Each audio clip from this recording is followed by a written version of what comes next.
Alright, so we got the liquid line. I don't know what it's doing, but it's condensing. I took a reading of it. The needle's going up, right? It started at 60 and it's slowly been going up. The system is off right now, and then I'll show you guys what can make this needle look low when you connect to it.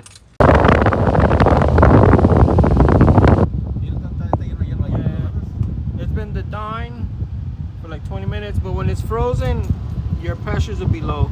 I'll show you guys the pressures after it's 100% thawed out.